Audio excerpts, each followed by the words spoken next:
think I'm aiming to do some damage control with Kathy. Why? Well, I've been trying to be deferential, but I think it's coming off as patronizing. Well, that was the risk. I know. Is she feeling threatened? Threatened, no. Possibly overshadowed. I think I'm getting too much attention, and it's tough to be effective when I don't have Kathy on my team, so I may need to win her over. Well, let's not forget where the focus is tonight. Since when can't I do two things at once? You're crooked. What? Ready for battle. Yes. First off, congratulations on the Golden Globe. Thank you. Amazing. And I just wanted to ask you guys about Claire and Frank as a couple. You guys seem completely unbreakable. But what do you think yourselves would actually be the thing that broke them up? That's none of your business. Would there be something though? I mean, you're open to kind of bringing other people into the marriage. I mean, everything and anything. And I guess as TV marriages go, it's something that we've never really seen before. So would there be anything that you think would come between them? Well, I think that you're sort of kind of sneakily asking a kind of plot question. And we can't tell you anything that's going to happen in the series. We can only tell you that what's interesting about this particular season is that these two people who have worked very, very well and successfully in the shadows are now suddenly in the widest, hottest spotlight they could be in. And it's interesting to watch how they have to learn within that, not being able to do things the way they did them previously, and how that affects them, both as individuals but also as a couple. Yeah, adapting to that new institution. Yeah.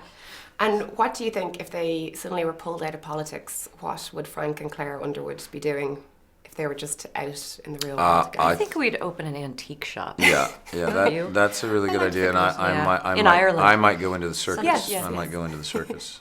Really? Yeah, You'd be such a great carny. Yeah. The programs that you want to scale back or dismantle are the bedrock of the American dream. You work hard, you pay your taxes. No, I'm sorry. They were the bedrock of the American dream, but they're not anymore. Certainly not for the 10 million people who are out of work. But practically speaking, 1,000 special interests, organized labor, opposition in both parties. Now, we can do a version of what you're proposing. I don't want a version. I want a vision. As head of this team, and I think I speak for everyone, we have done... Speaking as the president who chose this team and for whom it works, I want $500 billion to put 10 million people to work. I don't care how much it hurts. I don't care how controversial it is. Your job is to find a way. You're alive, first Yep. off, so Yep. delighted to see you. I guess people, like anyone I've even been speaking to before this, everyone is such a massive fan of the character of Doug Stamper. What is it that you think, I mean, obviously we all have different reasons, but why do you think, as an actor, that people just are so intrigued by him? 'Cause they're sick. No, no, I'm kidding. I'm kidding. No, I don't know. He's such a complex individual. There's a lot to him, and I think, even though on the surface, quite often you see one thing, people are realizing that there's a lot more to him. So someone can identify with that part of him, and someone can identify with this part of him. Maybe someone's into the fact that he's into some crazy shit, and some people are into the fact that he is a good person underneath all of it. He does quite, he seems like he definitely is more of a good person than Frank and Claire, maybe, which could be to his detriment, who knows. But Yeah. I guess so far his storyline is kind of taking a lot of similarities to how Peter Russo's storyline maybe would have went in Right. season 1. Now, obviously, we don't want it to end up that way. No, but, we don't. Yeah. Do you worry that it will, though, or do you think that it No. will take a different take? I mean, no. I think that at the end of season 2 there, when it looked like, for all intents and purposes, he was gone. I mean, had it ended there, for me, I would feel blessed as well. It was such an opportunity to play this character. Yeah. It's such a gift. I love it. I love it more than anything. So I would be bummed personally to not play him anymore. Yeah. But I do know that if Bo and the writing team ever does write him off, it will be for a good reason. They don't just kill someone to kill someone on our show. It's, Yeah. We do it on our show really well, I think, and really smart. Yeah. And it serves the overall story. So if that's the way it happens, that's the way it goes. That's the way it goes. There's so many strong characters in the show, obviously yourselves included. But who would you like to see be the ones to take Frank and Claire down? I mean, is there any character yourselves that you God, particularly you're just like? asking all these questions that I couldn't possibly answer. I'm Who sorry. would you like to take them down? I guess maybe Doug Stamper. I don't know. Oh. You kind of find yourself rooting Do you for want him to a come bit. in? We need a new writer in the writing room. Apparently, we lost one of them. And then, Robin, with your character, Claire, we've seen quite a softer side to her in the end of season 2.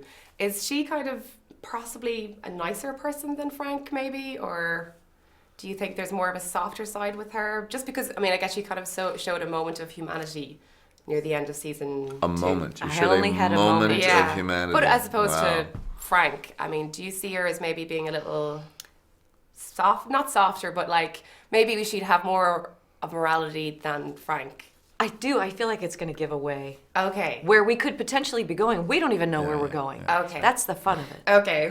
We'll move on from that. There are endless options Okay. in the world of your questioning. Endless. Right. Okay. But as far as being a moment of humanity, that's the beauty of this character that we talked about from the beginning, is let her be a bust, let her be a marble shell, and then let it start to erode slowly. And that's what we're doing.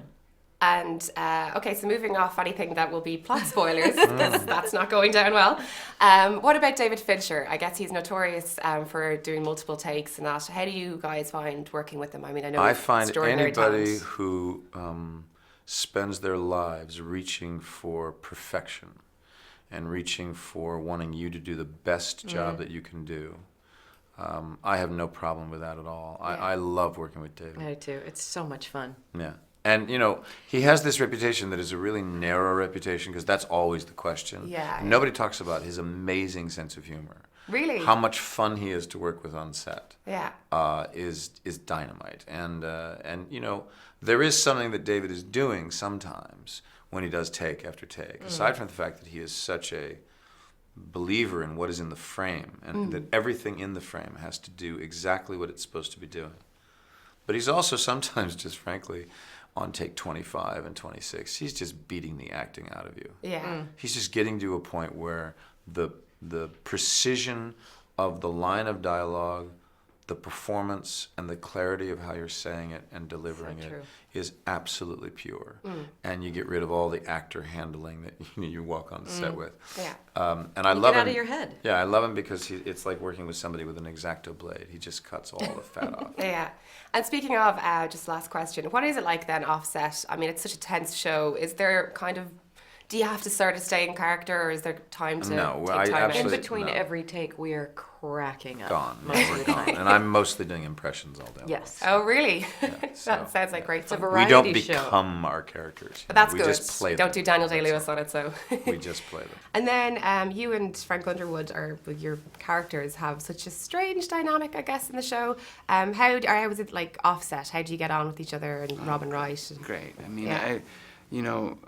we really are blessed that it's such a great group of people, and for everyone to get along the way we do after 3 years now is pretty rare and fortunate. Yeah, yeah. And your name, then, I have to ask. I'm from Ireland. You have to have Irish roots. The name, like Michael Kelly. Totally. My grandfather came over on a boat with his wife. Oh, brilliant. Yeah. And what part of Ireland do you have any idea? Kerry Keel, Oh, right. Donegal. Oh, Donegal. Yeah. Oh, So- very nice.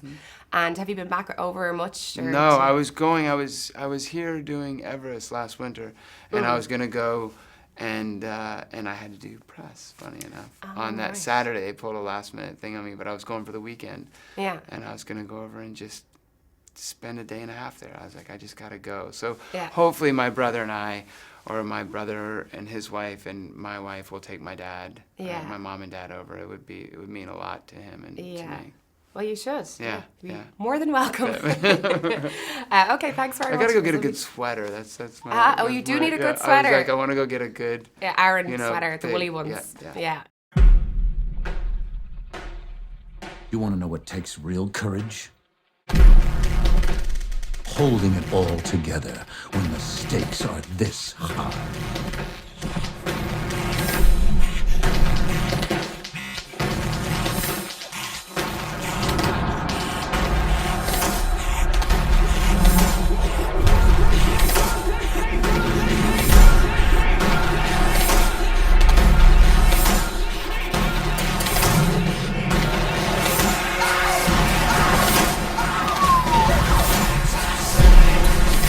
We're murderers, Francis.